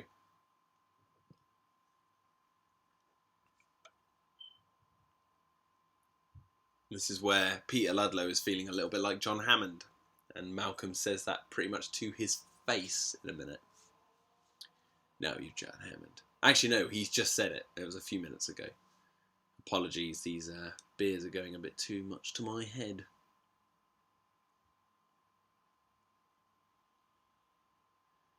This is where Sarah gives Malcolm the idea we should use the infant to lure it back to the boat, which is awesome. It's an awesome idea. It's just so simple, but it works. And it's bringing the whole arc of the issue she had with the T-Rexes being parents, as mentioned, just after the Stegosaurus sequence, bringing it full circle.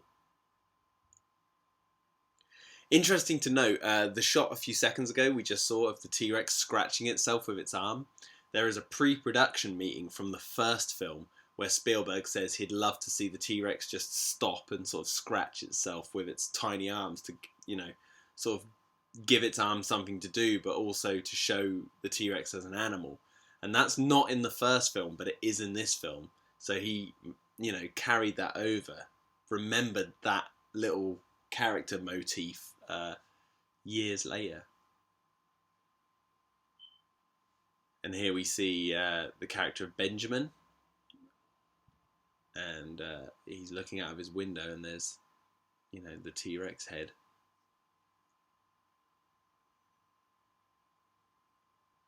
Now, apparently, they did film a sequence where the T-Rex's head smashed through the bedroom window, and rumor has it that it was Stan Winston who directed that scene, but there's only that one picture online that surfaced recently of the T-Rex's head smashed through the wall that exists of it. And Jurassic Park fans, when that, you know, the Jurassic Park fans that, especially on Twitter, they expressed their excitement when that image surfaced, because we never even knew that was a thing. We suspected it, but to have it cemented in stone was a wonderful sort of moment of JP history.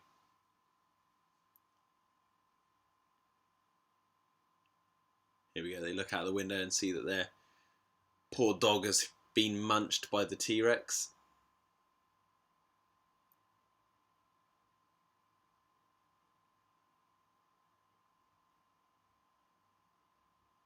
It's interesting that the dog gets eaten. You know, you don't usually see that in many family-friendly movies where the animal doesn't make it, you know? And I like that. It shows how awesome the Jurassic Park movies are. This is a miniature shot with a CGI car, I do believe.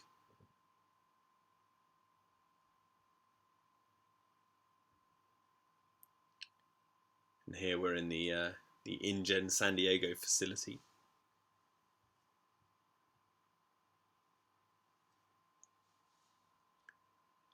And under the heat lamps, the baby Rex is all drugged up.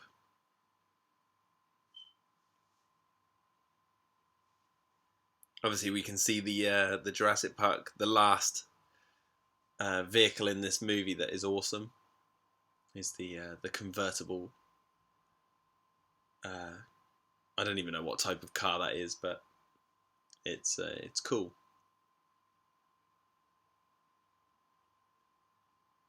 And it was on that pinball machine. They had that classic image of that car racing away from the T-Rex.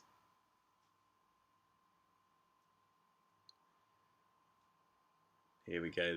I love this shot here where the T-Rex is rampaging down the street. You got all these cars doing flips and God knows what.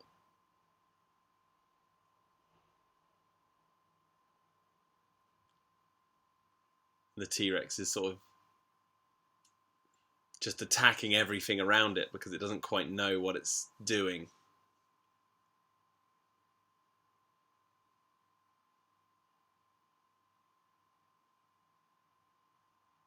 It's lost in this mechanical world. That's the way I like to look at it. Here we go. Look, there's Jack and the Beanstalks with Robin Williams, Tom Hanks in Tsunami Sunrise, and King Lear with Arnold Schwarzenegger. I saw Creature from the Black Lagoon in the background, so there is some real films, but some not. So I like to think that King Kong is different in the Jurassic Park universe. Obviously, every Jurassic Park fan knows that this is David Koepp, or David Cope, however you pronounce his last name, playing the character named the Unlucky Bastard. He gets chomped very comically by the T-Rex there.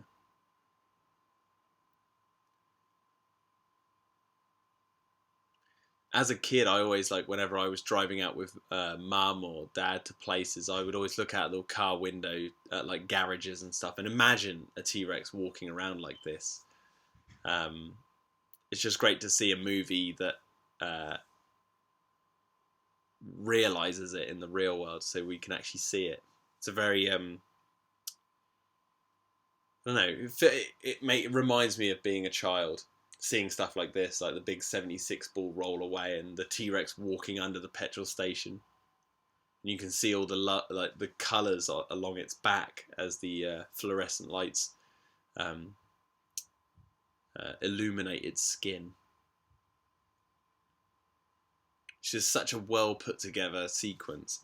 And the fact that this, like all the police turn up following the T-Rex, and then animal control turn up. Obviously, they probably got calls about, this animal, whatever it was, and they'd underestimated what those people were saying. And then it was time to call in the National Guard because it was an actual T-Rex. That's what I get from that shot, is that animal control were called because they thought maybe it was an alligator or something. People talking about a dinosaur. Maybe it was a Komodo dragon that someone had brought to the mainland. But then when they actually see it, it's a T-Rex.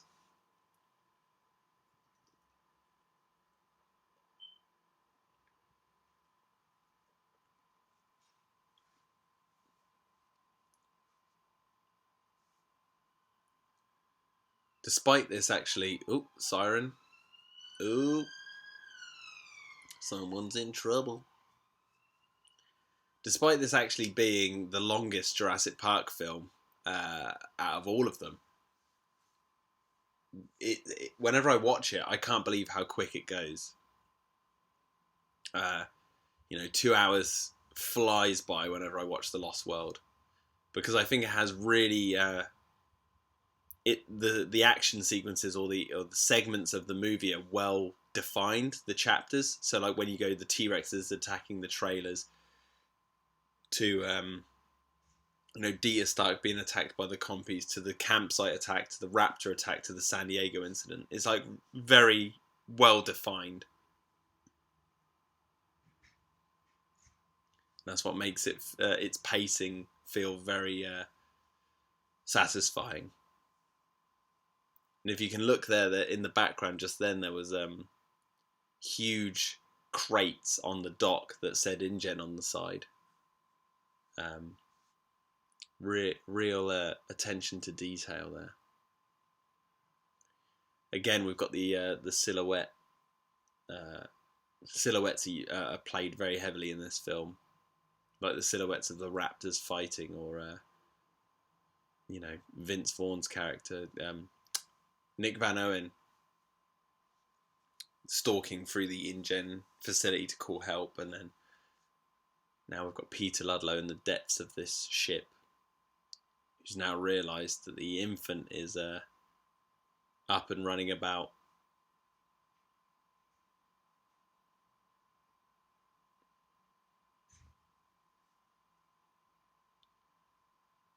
And again, the male T-Rex sneaks up perfectly on Peter Ludlow here.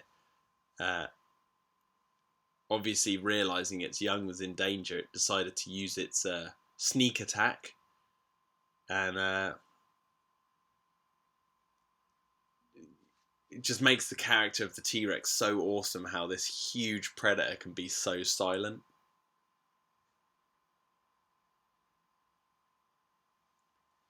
Again, great use of CGI and animatronics in this scene. And then, despite his horrendous screams for mercy, Ludlow is eaten alive by the baby T-Rex. He becomes its first kill. And here we see Sarah. This is great. This is why I love Sarah Harding, because they could have very easily written this film to have Ian Malcolm take the last shot and Sarah close the door, but Malcolm is the one who shuts the door. And we see the T-Rex roar, but staying with its young. And then Sarah walks up and she's got to make the final shot.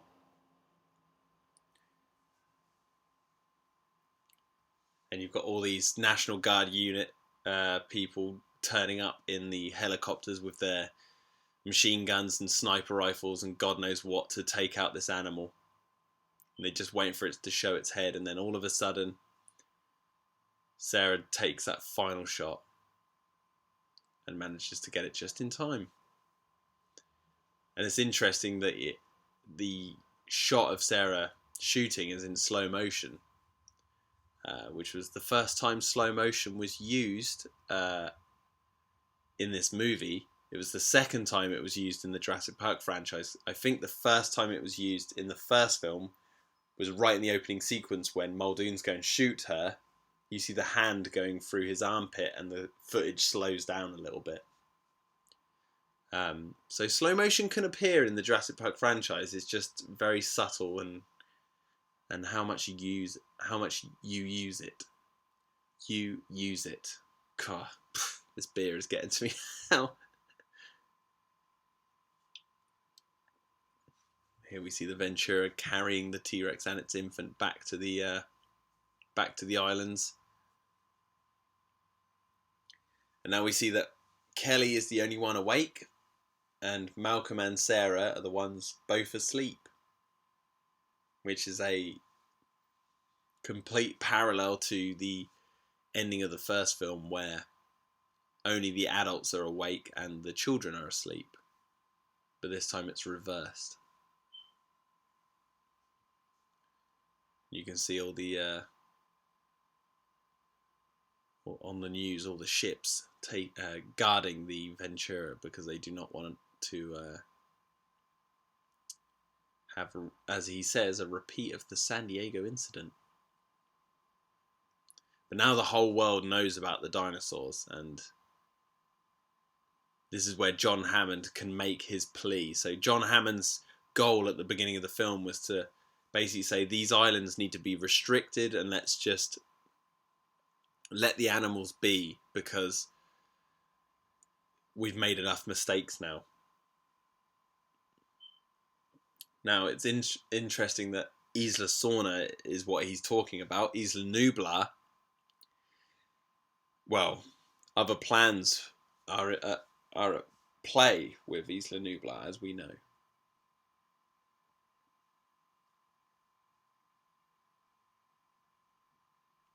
So maybe Hammond realised that you can have your cake and eat it too. So you look after the animals on these islands, but sell your company to Masrani and capitalise on Jurassic World on Nublar. And we finish on an amazing shot of these pteranodons. It just looks so real. And the classic theme comes in. And that was the Lost World Jurassic Park. I have had a bit too much to drink. And yeah, I hope you've enjoyed this. Jurassic Park free commentary will be coming very soon. Before Jurassic World's out. I promise you that. Yeah, I hope you've enjoyed this. And yeah, have a good day, guys. Hope you enjoyed it.